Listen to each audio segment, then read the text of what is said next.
அஸ்ஸலாமுஅலைக்கும். Welcome back to my world. எல்லாரும் நல்லா இருக்கணும்னு கண்டிப்பா துவா செய்றேன். ஏதோ ஒரு கவர்ல ஏதோ ஒன்று எடுத்து வச்சு பிரிச்சு பார்த்துட்டு இருக்கேன்னு பாக்குறீங்களா? இதுதான் வந்து மாசி. இது எத்தனை பேருக்கு தெரியும் தெரியல, பட் ஊர் சைடு இருக்கவங்களுக்கு கண்டிப்பா தெரியும். நாங்க இப்போ லேட்டஸ்டா வந்து சென்னையிலே வாங்கியிருந்தேன். ஸோ அது வந்து ஒன்று வந்து மாசி அப்படியே கொம்பாவும் இன்னொன்று வந்து பொடி பண்ணியும் விற்கிறாங்க. ஸோ இதுக்கும் அதுக்கும் ஒரு 200 rupees டிஃபரன்ஸ்ல வருது. எப்பவுமே முழு மாசி தான் வாங்கி செய்வோம். முழு மாசியை வாங்கி அதை வந்து நல்லா இடிச்சு நுணுக்கி வச்சிருப்பேன். இந்த வாட்டி வந்து சரி தூள் மாசி வாங்கி பார்ப்போம் அப்படின்னு சொல்லிட்டு தான் வாங்கியிருந்தேன். பட் ரொம்ப மோசமாலாம் இல்லை, நல்லாவே இருக்குது குவாலிட்டி. பட் 200 ரூபா டிஃப்ரெண்ட் வருது, எதுக்கு வேஸ்ட் பண்ணணும் அப்படின்னு ஒரு யோசனை. போடுறதுக்கெல்லாம் வசதி இல்லை, பிள்ளைங்களை வச்சுட்டு செய்ய முடியல அப்படின்னு நினைக்கி கண்டிப்பா மாசி தூள் வாங்கி யூஸ் பண்ணிக்கோங்க. ரொம்பவே கன்வீனியன்ட்டா இருக்கும், ஈஸியா இருக்கும் சமைக்க. மாசி வந்து எப்பவுமே நுணுக்குனதாகட்டும் இல்லைன்னா மாசி கொம்பாகட்டும் நல்லா வந்து ஏர்டைட்டான டப்பால போட்டு மூடி வச்சோம்னா தான் எறும்பு கிட்ட இருந்து நம்ம காப்பாத்திக்க முடியும். ஸோ இன்னைக்கு வந்து இந்த மாசில வந்து 2 டிஷ் தான் நம்ம பார்க்க போறோம். ஒன்று வந்து மாசி சம்பல். ஒரு கடாயில எண்ணெய் ஊற்றிட்டு ஒரு 4-5 வெங்காயம் ஃபைனா சாப் பண்ணி சேர்த்திருக்கேன். அது கூடவே வந்து ஒரு 3 தக்காளி வந்து நல்லா வந்து சாப்பர்லேயே வெட்டினால அது நல்லா அரைச்ச மாதிரி ஆயிப்போச்சு. ஸோ அந்த அளவுக்கு சேர்த்துட்டு அதை நல்லா வதக்கி எடுத்துக்கணும். வெங்காயம் தக்காளி நல்லா மசிஞ்சு வரணும், அந்த அளவுக்கு நல்லா வதங்கணும். அது வதங்கிட்டு இருக்க நேரத்துல வந்து 1/4 மூட்டை அளவு தேங்காய் வந்து கட் பண்ணி வச்சிருக்கேன். இது கூடவே வந்து மாசி நுணுக்குறது இருக்கு இல்லையா, அந்த தூள் வந்து ஒரு 3-4 ஸ்பூன் சேர்த்துக்கிறேன். மாசி தூள் ஆகட்டும் மாசி ஆகட்டும் ரெண்டுமே வந்து சுத்தமா ஒரு சொட்டு டிராப் கூட தண்ணி பற்றக்கூடாது, பட்டுச்சுனாலே கெட்டு போயிடும். யூஸ் பண்ற ஸ்பூனை கூட நல்லா தொடச்சு யூஸ் பண்ணும். ஸோ மாசி தூளையும் தேங்காயும் சேர்த்து நல்லா கொரப்பா அரைச்சு எடுத்து வச்சிருக்கேன்.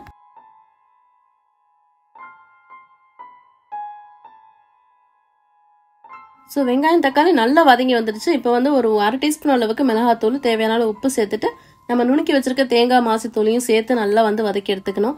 இது கடைசியில நல்லா வதக்கி எடுக்கிறோம் இல்லையா, இதுல தான் நல்லா டேஸ்ட். வெங்காயம் தக்காளியுமே நல்லா வதங்கி இருக்கணும். நம்ம போடுற தேங்காய் மாசியுமே அதுக்கப்புறம் சேர்த்ததுக்கு அப்புறமும் அதையும் ஒரு 1/2 hour வச்சு நல்லா வதக்கி எடுத்து நல்லா சுருளை கிண்டி வதக்கி எடுத்துட்டீங்கன்னா மாசி சம்பல் சூப்பரா ரெடி ஆயிடுச்சு. சாம்பார், சோறு, லெமன் ரைஸ்க்கு செம்ம சூப்பரா இருக்கும். இதே மாசி வச்சு 2வது டிஷ். இது ரொம்ப சிம்பிள், ஈஸியா செஞ்சிடலாம். இதுக்கு 1/4 மூடி அளவுக்கு தேங்காய் எடுத்திருக்கேன். கூடவே 2 டீஸ்பூன் அளவுக்கு மாசி தூள் எடுத்து இதையும் அதே மாதிரி நுணுக்கி எடுத்திருக்கேன். இது கூட நீங்க காரத்துக்கு காஞ்ச மிளகா இல்ல பச்சை மிளகா எதனா சேர்த்துக்கலாம். நான் பச்சை மிளகா சேர்த்திருக்கேன். பச்சை மிளகா நல்லா நுணுக்கின மாதிரி வெட்டி எடுத்துக்கணும். கூடவே வந்து நல்லா ஃபைனா சாப் பண்ண வெங்காயம் ஒண்ணு சேர்த்திருக்கேன். லைட்டா உப்பு சேர்த்து நல்லா விரவி எடுத்துட்டீங்கன்னா ரொம்ப சிம்பிளா ரொம்ப ஈஸியா செய்யக்கூடிய மாசி நுணுக்குனது ரெடி. இது வந்து பழைய சோறுக்கும் சாம்பார் சோறுக்கும் அட்டகாசமா இருக்கும். இந்த 2 டிஷ்ஷும் நீங்க செஞ்சதே இல்ல அப்படின்னு நினைக்கி கண்டிப்பா இந்த வாட்டி மாசி வாங்கி கண்டிப்பா ட்ரை பண்ணி பாருங்க. மாசி சென்னையில புரசைவாக்கம், மண்ணடி 2 இடத்துலயுமே ஈஸியா கிடைக்குது. ஸோ இந்த 2 டிஷ்ஷுமே ரொம்ப அட்டகாசமா இருக்கும். உங்க வீட்டுல திரும்ப திரும்ப செஞ்சு கேட்கிற அளவுக்கு செம்ம டேஸ்டா இருக்கும். சென்னைனால எப்பவுமே அட்வான்ஸா தான் இருக்கும். அதுல இப்ப மாம்பழம் சீசன் சுத்தமா வரவே இல்லை. பட் இங்க வந்து மாம்பழம் நல்ல மலிவாவே கிடைக்க ஆரம்பிச்சிருச்சு. 1/2 kg மாம்பழம் வாங்கி வச்சிருந்தேன். ஸோ காயா தான் இருந்துச்சு, வீட்டுல தான் பழுக்க வச்சிருந்தேன். ஒரு 3-4 நாள் ஆச்சு பழுத்து இந்த கலருக்கு வர்றதுக்கு.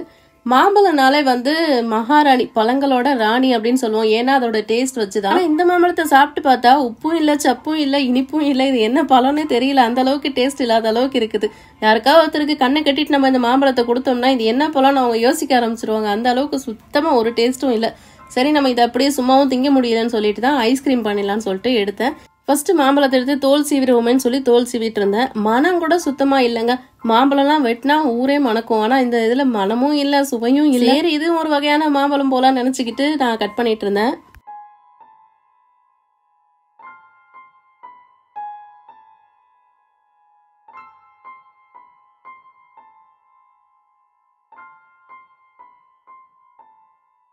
மாம்பழம் தோல் சீவி எடுத்துட்டு மாம்பழத்தை வந்து பல்ப் தனியா கட் பண்ணி எடுத்துக்கணும், கொட்டை தனியா பல்ப் தனியா. இந்த மாம்பழம் வெட்டும் போதெல்லாம் வந்து எனக்கு எங்கள் வீட்டு ஞாபகம் தான் வரும். நான் சின்ன பிள்ளையா இருக்கும் போதெல்லாம் வந்து மாம்பழம் பார்த்தீங்கன்னா எங்கள் வீட்டில் வாங்கினாலே எப்பவுமே கூடையாக தான் வாங்குவாங்க. அங்கெல்லாம் வந்து மொத்தமாக வில்லேஜ்லேருந்து கொண்டு வருவாங்க. விற்கிறவங்களும் வியாபாரியுமே சரி கூடையாக வந்து விற்றுருவாங்க. ஒரு 25 கிலோ 30 கிலோ அப்படின்னு சொல்லி கூடையாக விற்றுருவாங்க. அதை வீட்டில் வச்சு பழுக்க வச்சு அப்பப்போ நம்ம வந்து ஸ்கூல் விட்டு வந்தோடனே ஓடுவோம் மாம்பழம் பழுத்திருக்கா அப்படின்னு பார்க்கறதுக்கு.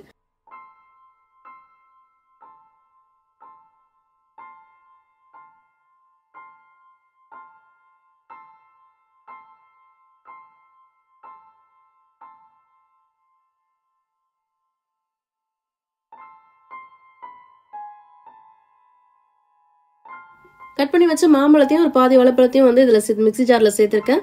இது கூடவே வந்து ஒரு 3/4 கப் அளவுக்கு சுகர் எடுத்திருக்கேன். ஸோ ஸ்வீட் இல்லைன்றனால கொஞ்சம் அதிகமாக எடுத்திருக்கேன். ஸ்வீட் உள்ள மாம்பழம் அப்படின்னு நினைக்கி சுகர் கொஞ்சம் கம்மி பண்ணிக்கோங்க. இது கூடவே வந்து 2 டேபிள் ஸ்பூன் அளவுக்கு மில்க் பவுடர் எடுத்திருக்கேன்.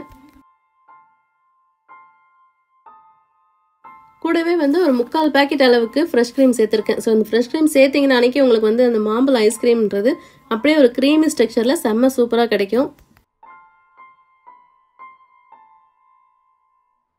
இந்த 4 பொருளையும் சேர்த்துட்டு மிக்ஸி ஜார் சூடாகாத அளவுக்கு நல்லா வந்து பிளெண்ட் பண்ணி எடுத்துக்கோங்க. ரொம்ப அரையணும்னு தேவையில்லை, லைட்டா பிளெண்ட் ஆகிற அளவுக்கு அரைச்சு எடுத்தா போதும். நல்ல ஸ்மூத்தியான ஒரு க்ரீம் ஸ்ட்ரக்சர்ல கிடைக்கும். இதுவே நம்ம வந்து ஃப்ரெஷ் க்ரீம் சேர்க்கலனா பல்ப் மாதிரி தான் இருக்கும். ஸோ க்ரீம் சேர்த்தோம்னு அன்னைக்கு நல்லா வந்து ஒரு கடையில் வாங்குற ஐஸ்கிரீம் மாதிரியே கிடைக்கும். ஸோ நல்லா பிளெண்ட் பண்ணி எடுத்ததை ஒரு ஏர் டைட்டான ஒரு பாக்ஸில் நம்ம போட்டுட்டு நல்லா வந்து மூடி போட்டுட்டு ஒரு 8 மணி நேரம், குறைஞ்சது ஒரு 8 to 10 மணி நேரம் நீங்கள் ஃப்ரீசரில் வச்சுட்டிங்கன்னா மறுநாள் எடுத்து பார்க்கும்போது செம்ம சூப்பராக கடையில் வாங்கின மாதிரியே கிடைக்கும். இதில் உங்களுக்கு தேவை நினைக்க நீங்கள் வந்து மேலே ஃப்ரூட்ஸ் நட்ஸ் எதுனா சேர்த்துக்கலாம். நான் எதுவும் சேர்க்கல, பிளெயினாக வச்சுட்டேன். ஸோ கிட்டத்தட்ட நான் வந்து ஒரு 13-14 மணி நேரம் ஃப்ரீசர்லேயே வச்சுட்டேன். ஸோ அதுக்கப்புறம் தான் எடுத்து பார்த்தேன். செம்ம சூப்பராக க்ரீமி ஸ்ட்ரக்சராக செம்மையாக இருந்தது டேஸ்ட்டு. நம்ம வீட்டில் தான் செஞ்சோன்றமா நம்மளுக்கே நம்ப முடியல, அந்த அளவுக்கு டேஸ்ட்டு செம்ம சூப்பராக இருந்துச்சு. கண்டிப்பாக வந்து இந்த வாட்டி இந்த மாம்பழ சீசனில் கண்டிப்பாக ட்ரை பண்ணி பாருங்கள். ரொம்பவே வர்த்தாக இருந்துச்சு. நம்ம தான் செஞ்சோமான்றதை நம்மளே நம்ப முடியாத அளவுக்கு டேஸ்ட்டு செம்ம சூப்பராக இருந்துச்சுங்க. மேலே வந்து நான் தேவையான அளவுக்கு கொஞ்சமாக வந்து நட்ஸு போட்டிருக்கேன். நீங்கள் ஃபஸ்ட்டு ஸ்டார்டிங்லேயே கூட போட்டுக்கலாம், நான் வேணும்னா போட்டுக்கலாம் அப்படின்னு சொல்லிட்டு தான் நான் வந்து எதுவுமே சேர்க்காம சும்மா பிளெயினாக வச்சுருந்தேன். ஸோ நட்ஸோடு சேர்த்து சாப்பிடும் போது செம்ம சூப்பராக இருந்துச்சு. என்னோட லாஸ்ட் வீடியோலேயே சொல்லியிருந்தேன் என்னுடைய பழைய ஸ்டவ் எந்த அளவுக்கு டேமேஜ் ஆகிருக்குதுன்னு சொல்லிட்டு. ஸோ அதை மாற்ற போகிறேன், மாற்றணும் விருப்பமே இல்லாமல் தான் மாற்ற போகிறேன்னு சொல்லியிருந்தேன். ஸோ அதனால் புது ஸ்டவ் ஆர்டர் போட்டு புது ஸ்டவ்வுமே வந்து டெலிவரி ஆகிடுச்சு. என்னதான் புது ஸ்டவ் வாங்கியிருக்கிறோம், புது ஸ்டவ் யூஸ் பண்ண போகிறோம் அப்படின்ற ஒரு எக்ஸைட்மெண்ட், ஒரு சந்தோஷம் இருந்தாலுமே பழைய ஸ்டவ் என்னை விட்டு போகுது அப்படின்ற ஒரு கஷ்டம், மனவலி தான் அதிகமாக இருந்துச்சு. ஏன்னா கிட்டத்தட்ட 8 வருஷமா நல்லா வந்து உழைச்சி கொட்டிருச்சு. அதுவும் கிளாஸ் டாப்னாலே கொஞ்சம் பயம்தான். அதுலேயும் வந்து நான் வாங்கின அந்த பிராண்டு செம்ம சூப்பர் வர்த்தான பிராண்டு. எவ்வளோ ஹீட்டாக இருக்கும் போதும் நான் வந்து தண்ணி வச்சு வைப் பண்ணியிருக்கேன், ஒரு கீரல் கூட விழுந்தது கிடையாது. எனக்கு எப்போவுமே வந்து நான் கிளாஸ் டாப் தான் யூஸ் பண்ணுறேன் அப்படின்ற ஒரு பயமே எனக்கு கொடுத்தது கிடையாது. ஸோ இந்த வாட்டி நான் வாங்கியிருக்கிற பிராண்ட் வந்து ப்ளோ ஹார்ட் எம்ப்ராய்டரி டிசைனு செம்ம சூப்பராக இருந்துச்சு. கிளாஸி லுக்கு, ஒரு யூனிக்கான ஒரு பீஸ் மாதிரி இருந்துச்சு பார்க்கறதுக்கு. பட் லுக்கே வந்து செம்ம சூப்பராக இருந்துச்சு, ரொம்பவே வர்த்துன்னு சொல்லலாம். இதோட அமௌண்ட் நான் கீழே மென்ஷன் பண்ணுறேன். நான் வந்து ஹாப் மாடல் தான் பார்த்துக்கிட்டு இருந்தேன். பட் வந்து கொஞ்சம் ப்ரைஸ் வந்து டிஃபர் அதிகமாக இருக்கனால நான் வந்து சரி நம்ம இப்போதைக்கு ஸ்டவ்க்கே போயிடலாம், இன்ஷால்லாம் நம்ம சொந்த வீடுன்னு கெட்டி போகும்போது நம்ம வந்து ஹாப் வாங்கிக்கலாம், இப்போ வந்து நம்ம ஸ்டவ்வே வாங்கிக்கலாம் அப்படின்னு சொல்லி மைண்ட் சேஞ்ச் பண்ணிட்டு ஸ்டவ் ஆர்டர் போட்டேன். ஃபர்ஸ்ட் வந்து கிரீன் செஃப்ல தான் பார்த்தேன். அதுல வந்து ரிவ்யூஸ்லாம் ரொம்ப ஃபர்ஸ்டா இருந்துச்சு. 3/4 பேர் வந்து கிளாஸ் ப்ரோக் ஆயிடுச்சுன்னே போட்டிருந்தாங்க. அதனால எனக்கு வந்து ரொம்ப மனசு கஷ்டமாயிடுச்சு. ஆர்டர் போட்டுட்டேன், ஆர்டர் பிளேஸ் பண்ண ஆர்டரை வந்து நான் வந்து கேன்சல் பண்ணிட்டேன். அதுக்கப்புறம் என்ன மாடல் வாங்கலாம் அப்படின்னு சொல்லிட்டு நிறைய யூடியூப்ல சர்ச் பண்ண, அதுக்கப்புறம் ரிவ்யூஸும் எல்லாத்தையும் பார்த்துட்டு என்னுடைய ரேஞ்சுக்கும் ரிவ்யூஸும் நல்லா வந்து பார்க்கவும் நல்லா சூப்பர் லுக்கா இருக்கிற ப்ளோ ஹார்ட் தான் சூஸ் பண்ணேன். ஸோ இது வந்து நான் அமேசானில் தான் வாங்கியிருந்தேன். ஸோ இது ப்ரொமோஷன் வீடியோலாம் கிடையாது, நான் வாங்கின ஒரு காசு கொடுத்து நான் வாங்கின பொருளை எப்படி இருக்குன்றத ரிவ்யூ பண்ணிட்டு இருக்கேன் உங்களுக்காக. இதோட பர்னர்லாம் வந்து செம்ம சூப்பராக இருந்துச்சு லுக்கு. பர்னர் கூடவே வந்து ஸ்டாண்டுமே வந்து டிஃப்ரெண்ட் லுக்காக இருந்துச்சு. என்ன ஒரு பிரச்சனை நினைக்கி நாளை பின்ன ஏதாச்சும் ஃபால்ட் ஆச்சுன்னா இதெல்லாம் கிடைக்குமா, ரீப்ளேஸ் கிடைக்குமான்றதான் ஒரு பெரிய டவுட். அப்பதான் எனக்கு யோசனையா இருந்துச்சு, பேசாம நம்ம நார்மலாவே எடுத்துருக்கலாமோ அப்படின்னு சொல்லிட்டு. என்னுடைய பழைய ஸ்டவோட பிராண்டுமே வந்து விடியம், அதுவுமே வந்து சுத்தமா பர்னர் கிடைக்கவே இல்லை. அலன்னு அலைஞ்சேன், ஸ்ட்ரீட் வரைக்கும் போய் அலைஞ்சிட்டேன், அதே சேம் பர்னர் வந்து கிடைக்கவே இல்லை. அப்புறம் அதுக்கு ஆல்டர்னேட்டா கொஞ்சம் ஒரே மாதிரி இருக்கிற மாதிரி பார்த்து வாங்கினதுனாலதான் வந்துச்சு ஃபால்ட்டு. ஸோ ஆனால் இந்த மாதிரி ஏதாவது ப்ராப்ளம் வந்துச்சுன்னா நம்ம அதே பிராண்டில் கம்பெனிலே போய் கேட்டோம் நினைக்கி கண்டிப்பாக கிடைக்கும்னு சொல்கிறாங்க. சரி பார்க்கலாம், இன்ஷால்லாம் எப்படியும் ஒரு 3-4 வருஷத்துக்கு எந்த பிரச்சனையும் இருக்காது. அப்படியே ஏதாவது பிரச்சனை வந்துச்சு நாளைக்கு அந்த பிராண்ட்லேயே கால் பண்ணி அவங்கள்ட்டே நம்ம வந்து ப்ராடக்ட் வாங்கிக்கலாம், எந்த ரீப்ளேஸ்மெண்ட்டாக இருந்தாலும் அவங்கள்ட்டே சொல்லிக்கலாம் அப்படின்னு சொல்லிட்டு அதுதான் பெஸ்ட் ஆப்ஷனு. நம்ம வேற ஏதாச்சும் ஒரு ப்ராடக்ட் வாங்கி போட்டோம் நாளைக்கு அதோட செட் ஆகலை நாளைக்கு வந்த ப்ராப்ளம் தான் இந்த ஸ்டவ் மாற்ற வேண்டிய கட்டாயமே வந்துச்சு. ஸோ ஸ்டவ் எடுத்து பிளேஸ் பண்ணலான்னு சொல்லிட்டு ஃபர்ஸ்ட்டு வந்து இருக்கிற கவுண்டர் டாப்பில் இருக்கிற ஸ்டிக்கர் எல்லாத்தையும் ரிமூவ் பண்ணிட்டு பழைய ஸ்டவ்வுமே வந்து நல்லா வாஷ் பண்ணி எடுத்து வச்சிடலான்னு சொல்லிட்டு எடுத்து வைக்க போகிறதுல எப்படின்னு தூக்கி தான் போட போகிறேன். சரி இருந்தாலும் கொஞ்சம் எண்ணெய் பிசுக்காக இருக்குன்னு சொல்லிட்டு ஃபுல்லாக வாஷ் பண்ணி எடுத்துட்டேன். வாஷ் பண்ணும்போது ஒவ்வொரு நினைவுகளாக வந்துட்டே இருந்துச்சு. ஸோ அதுக்கப்புறம் ஃபுல்லாக எல்லாம் நல்லா ட்ரை ஆனதுக்கப்புறம் ஸ்டிக்கர் எடுத்து ஒட்டிட்டேன். நான் ஏற்கனவே யூஸ் பண்ண அதே ஸ்டிக்கர் தான் ஒட்டியிருக்கேன். இது வந்து நான் வந்து இந்த ஸ்டிக்கரை வந்து காம்போல தான் வாங்கியிருந்தேன். ஸோ 5 ரோல் என்னவோ வந்துச்சு. ஏற்கனவே நான் 2 ரோல் தான் ஒட்டியிருந்தேன். ஸோ மீதி இருந்த 2 ரோலையும் ஒட்டிடலாம்னு சொல்லிட்டு அதையே ஒட்டிட்டு ஸ்டவ்வை மட்டும் ஜன்னல் சைடு வச்சிருந்த ஸ்டவ்வை எடுத்து நான் செவத்து பக்கமா வச்சுட்டேன். சரி கொஞ்சம் கிச்சன் லுக்கையும் மாத்தி பார்க்கலாம் அப்படின்னு சொல்லிட்டு தான் இந்த பக்கம் வச்சேன். பிள்ளைங்களுக்குமே வந்து இந்த பக்கம் வைக்க தான் ஆசை. சரி அவங்க சொல்ற மாதிரியே செஞ்சிருவோம்னு சொல்லிட்டு இந்த பக்கம் வச்சுட்டேன். இது வந்து ஆட்டோமேட்டிக் இக்னிட்டேஷன். ஸோ ரொம்ப வந்து ஆட்டோமேட்டிக் அப்படின்றனால இதுலயுமே எனக்கு கொஞ்சம் பயமாவே இருந்துச்சு, எங்க வேலை செய்யாம இருக்குமோன்னு சொல்லிட்டு. ஆக்சுவலா ஸ்டவ் வந்து ஒரு 1 வீக் கிட்ட நான் அதை தொடவும் இல்லை, அதை எடுத்து யூஸ் பண்ணவும் இல்லை, அப்படியே வச்சு. பழைய ஸ்டவ் நம்மளை விட்டு போகுது அப்படின்ற ஒரு கஷ்டத்துல இருந்தனால கொஞ்சம் நம்ம ரிலாக்ஸ் ஆயிக்கும் அப்படின்னு சொல்லிட்டு ஒரு 1 வீக்கா நான் தொடவே இல்லை. அதுக்கப்புறம் தான் எடுத்து நான் வந்து சேஞ்ச் பண்ணி வச்சேன். 1 வீக் கேப் ஆயிடுச்சு. இதுக்கப்புறம் வந்து ஏதாவது ப்ராப்ளம் நாளைக்கு கஸ்டமர் சர்வீஸும் வருவாங்களா அப்படின்ற பயம் கூட இருந்துச்சு. அல்ஹம்துலில்லாஹ் ஒரு பிரச்சனையும் இல்லாம ரொம்ப சூப்பரா இருந்துச்சு. அதுக்கப்புறம் பிஸ்னஸ் சொல்லி பாலையும் காய்ச்சியாச்சு. ஸோ இன்ஷால்லா இதுக்கப்புறம் வந்து நம்ம எடுக்கக்கூடிய வீடியோஸ் எல்லாமே இந்த ஸ்டவ்ல வச்சு தான் எடுக்க போறோம்.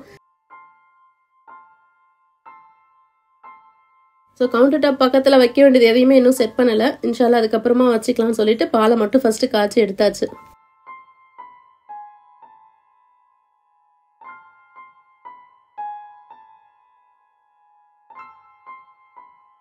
அல்ஹம்துலில்லாஹ் இந்த வீடியோ அவ்வளோதான். இந்த வீடியோ உங்களுக்கு பிடிச்சிருக்கும்னு நினைக்கிறேன். பிடிச்சிருந்தா லைக் பண்ணுங்க, அப்படியே கூடவே உங்க ஃப்ரெண்ட்ஸ் அண்ட் ஃபேமிலிக்கும் ஷேர் பண்ணுங்க.